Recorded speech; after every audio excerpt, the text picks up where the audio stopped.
Kita ke informasi lain pemirsa, 2 orang DPO kasus pencurian uang miliaran rupiah di Pangkalan Bun yang bersembunyi dalam hutan di Kabupaten Lamandau telah diamankan polisi dengan kondisi kelaparan berdasarkan laporan warga setempat pada 4 September lalu. Perkiraan dari mana? Ini uang semua ini.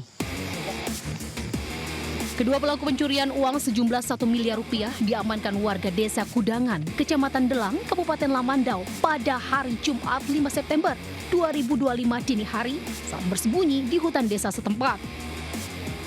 Kedua pelaku yang masuk daftar pencarian orang tersebut ditemukan lemas kelaparan berikut barang bukti uang curian dalam kondisi basah. Selama 25 hari melarikan diri, mereka hanya makan pisang dan singkong. Selanjutnya, warga menyerahkan kedua pelaku ke Polres Lamandau dan diproses ke Polres Kota Waringin Barat untuk ditindaklanjut. Total komplotan pencuri berjumlah 3 orang, 1 orang lainnya telah diamankan sebelumnya di Kalimantan Barat. 900-an juta, di mana juga ini saat diamankan uang dalam keadaan basah di Kecamatan Delang, di mana masyarakat memberikan informasi dan posisi bersama masyarakat mengamankan, kemudian dibawa ke Polsek Delang. Para pelaku merupakan pencuri spesialis pecah kaca mobil yang sudah beraksi di 3 provinsi di Kalimantan, yakni Kalimantan Tengah, Barat, dan Timur. Sebelumnya, komplotan ini beraksi hanya hitungan detik, merampok uang dari dalam mobil sport milik korban yang tengah terparkir singgah makan dengan memecahkan kaca mobil sisi kiri di Pangkalan Bun, Kabupaten Kota Waringin Barat, Kalimantan Tengah pada Senin 11 Agustus 2025 silam. Para pelaku dikenakan pasal pencurian dengan pemberatan dan terancam pidana 9 tahun penjara.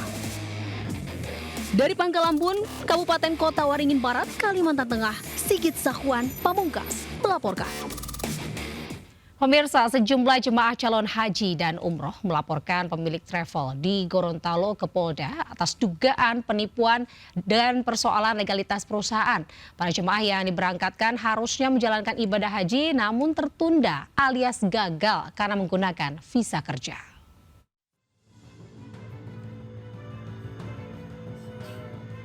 Sejumlah jemaah haji, sebuah travel haji dan umroh milik oknum anggota DPRD Provinsi Gorontalo melapor ke SPKT Polda Gorontalo atas dugaan kasus penipuan dan persoalan legalitas perusahaan.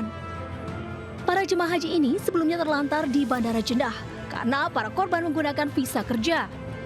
Sejumlah orang dari berbagai daerah yang ada di Sulawesi melaporkan oknum anggota DPRD Provinsi Gorontalo yang diketahui merupakan direktur. Ada sekitar 65 orang yang mengalami kerugian. Para jemaah telah membayar pendaftaran biaya haji bervariatif, mulai 150 juta hingga 800 juta rupiah. Harusnya menjalankan ibadah haji malah tertunda alias gagal. 40 juta, ada yang 200 juta. Tetapi jemaah tidak nyampe. Gelar hajinya tidak dapat. Kira-kira itu. Berarti pemberangkatan pakai seperti apa? Visa apa yang? Iya, pemberangkatan kemarin itu jamaah mendaftar di Travel Novaville pakai semestinya pakai visa haji, tapi berangkatnya pakai visa tenaga kerja. Salah satu korban mengaku para jemaah hanya diberangkatkan dengan visa kerja. Sampainya di Jeddah, pihak travel menjanjikan akan mengganti visa haji. Bahkan para jemaah kembali dimintai tambahan uang sebanyak 30 juta rupiah per orang agar jemaah bisa masuk Arafah. Bukan hanya itu, para jemaah haji ini juga mengaku terlantar di Jeddah.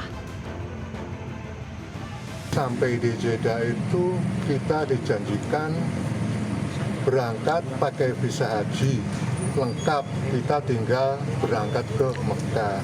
Tapi kenyataannya lain. Sampai di Jeddah malah kami jamaah dimintai tambahan uang 33 juta per orang untuk berangkat ke Arafah. Ternyata uang itu tidak bisa memberangkatkan jamaah ke. Para jemaah yang merasa dirugikan berharap kasus ini bisa diproses oleh penegak hukum. Bukan hanya itu, mereka juga meminta ganti rugi kepada pihak travel. Dari Gorontalo, Nur Faizila Hasan melaporkan. Pemirsa, kebakaran hebat melanda 2 rumah warga di Karawang Barat, Kabupaten Karawang, Jawa Barat. Akibat kebakaran, seorang lansia tewas. Kebakaran jembatan Kodim ini. Kobaran api dengan cepat melahap 2 rumah milik seorang warga di Karawang Barat, Kabupaten Karawang, Jawa Barat. Saat kebakaran terjadi, kedua rumah sedang tinggalkan pemiliknya ke rumah sakit. Namun seorang lansia berada di dalam rumah terkepung api dan tak bisa menyelamatkan diri. Api berawal dari salah satu rumah, kemudian merembet ke rumah satunya lagi. Banyaknya bahan mudah terbakar membuat api cepat membesar. Api baru padam usai 2 unit pemadam kebakaran dikerahkan ke lokasi. Belum diketahui pasti penyebab kebakaran. Yang jelas ini ada 2 rumah yang terbakar. 2 rumah. Satu korban meninggal dunia atas nama Pak Atta. Pemilik rumah yang sebelah ya rusak berat. Memang kondisi rumahnya tidak permanen. dari kayu semuanya. Iya. Kasus kebakaran masih diselidiki pihak kepolisian dari Polres Karawang. Di Karawang, Jawa Barat, Rudi Setiawan, iNews melaporkan. Sementara itu, 1 unit rumah yang dijadikan tempat usaha di kawasan Duren Sawit, Jakarta Timur, Sabtu pagi ludes terbakar. Tidak ada korban jiwa akibat peristiwa yang diduga akibat korsleting listrik tersebut. Tolong ya, JRT 9 RW 1, lokasi Jalan Swadaya, Rumah Kasino. Kobaran api dengan cepat meludeskan seluruh bangunan di Jalan Swadaya Duren Sawit, Jakarta Timur, Sabtu pagi. Petugas pemadam kebakaran Jakarta Timur yang tiba di lokasi langsung berupaya memadamkan api dibantu warga sekitar. Api berhasil dipadamkan 1 jam kemudian setelah 12 unit mobil pemadam kebakaran dikerahkan ke lokasi. Kebakaran diduga akibat korsleting listrik. Yang terbakar rumah, kebetulan rumah ini tempat usaha kelapa, Pak. Nah, untuk informasi penyebab, kami sedang meneliti kemungkinan dari Tak ada korban jiwa dalam peristiwa ini, namun kerugian material diperkirakan mencapai puluhan juta rupiah. Dari Jakarta, Rio Manik, iNews melaporkan.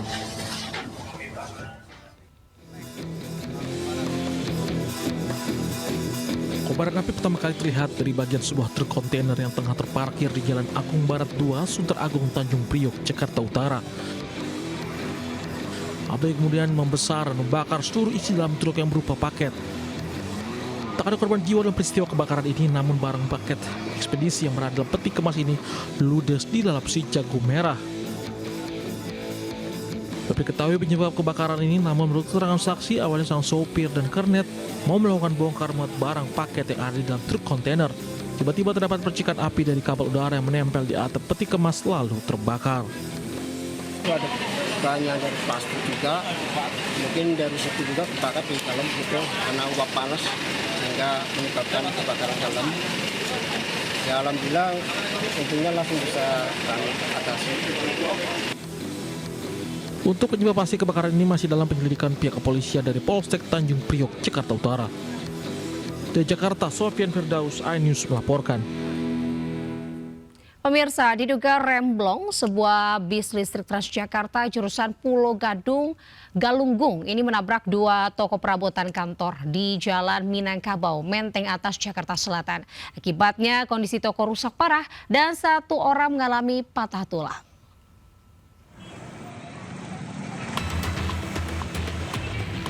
Video amatir warga merekam detik-detik usai kecelakaan bus Transjakarta yang menabrak 2 toko perabotan kantor di Jalan Minangkabau, Menteng Atas, Jakarta Selatan, Sabtu siang. Nah, video kondisi kepala bus menabrak bagian depan toko hingga alami rusak parah. Peristiwa bermula saat bus berbelok dari arah Manggarai menuju Jalan Minangkabau, tiba-tiba menabrak 2 bangunan toko dan 1 sepeda motor. Diduga rem bus gagal berfungsi atau alami remblong. Kecelakaan ini membuat bangunan toko dan 1 sepeda motor rusak parah. 1 orang juga alami patah tulang dan sudah dievakuasi ke rumah sakit terdekat. Warga mengatakan sopir yang merupakan seorang wanita juga alami luka-luka. Awalnya Bang, ceritanya Bang. Itu kenceng dari sana, belok buang ke sana. Pengakuan sopir, remnya nggak berfungsi. Remnya belum itu Bang. Sementara itu akibat kecelakaan, arus lalu lintas dari arah Saharjo menuju Minangkabau sempat tersendat. Dari Jakarta, Helmi Sayembati, iNews melaporkan. Pemirsa, pasca maraknya aksi anarkistis pada saat unjuk rasa di beberapa titik di Jakarta, kepolisian masih terus melakukan penyelidikan mendalam. Polisi juga berjanji akan mengusut tuntas secara transparan.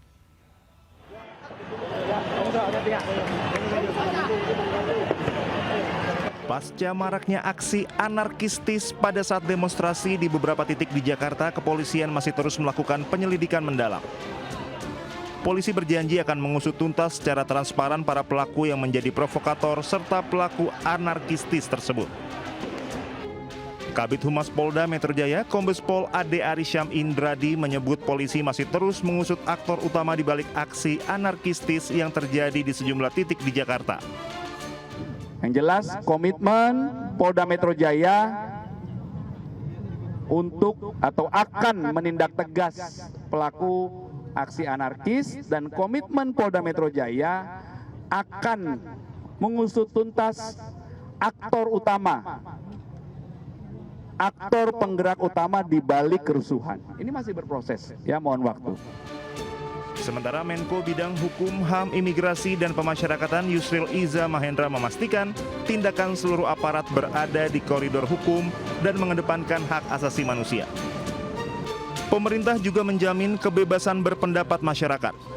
Yang mengkoordinasikan di bidang hukum dan HAM untuk memastikan tindakan seluruh aparat penegak hukum itu berada di koridor hukum dan mengedepankan hak-hak asasi manusia. Dan ini juga ditekankan oleh Pak Presiden, jangan sampai ada satu tindakan itu di luar dari koridor hukum yang berlaku. Rakyat tidak perlu merasa takut, merasa khawatir, ya, karena pemerintah menjamin kebebasan masyarakat untuk rakyat untuk menyampaikan aspirasinya, menyampaikan pendapat, ungkapan perasaannya melalui unjuk rasa sepanjang itu dilakukan dengan damai. Hingga kini polisi telah mengamankan 43 tersangka yang terlibat dalam aksi anarkis tersebut dan masih melakukan pemeriksaan terhadap puluhan tersangka tersebut. Tim Liputan Anyus melaporkan.